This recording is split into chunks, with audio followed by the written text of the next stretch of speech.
కేంద్ర మంత్రివర్గం కేంద్ర ప్రభుత్వ ఉద్యోగులకు పెన్షనర్లకు శుభవార్త ప్రకటించింది. వారికి కరువు భత్యం డిఎఫ్లను 2% పెంచే ప్రతిపాదనకు ఆమోదముద్ర వేసింది.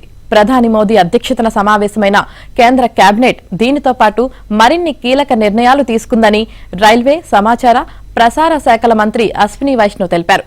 ప్రస్తుతం ఉద్యోగులు పెన్షనర్లు మౌలిక వేతనం పింఛన్లలో డిఏ డిఆర్ 53% ఉన్నాయని ఇప్పుడవి 55% పెరిగినట్లు చెప్పారు.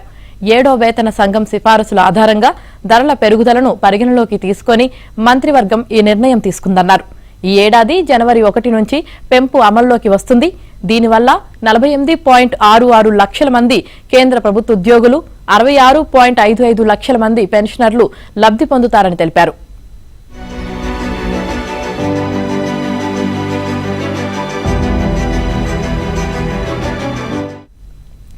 8వ వేతన కమిషన్ ఏర్పాటు కోసం ఎదురు చూస్తున్న వీరికి ఇప్పుడు వేతనాలు పెన్షన్లు పెరుగుతాయని ప్రభుత్వ వర్గాలు తెలిపాయి. అలాగే ఈ పెంపు కారణంగా కేంద్ర ఖజానాపై ఏటా 6,614 కోట్ల భారం పడుతుందని మంత్రి చెప్పారు.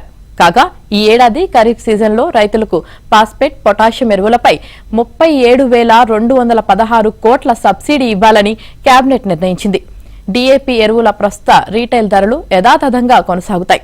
22,919 కోట్లతో నాన్ సెమీ కండక్టర్ ఎలక్ట్రానిక్స్ పరికరాలకు ఉత్పాదక ఆధారిత రాయితీ స్కీమ్ను కూడా మంత్రివర్గం ఆమోదించింది.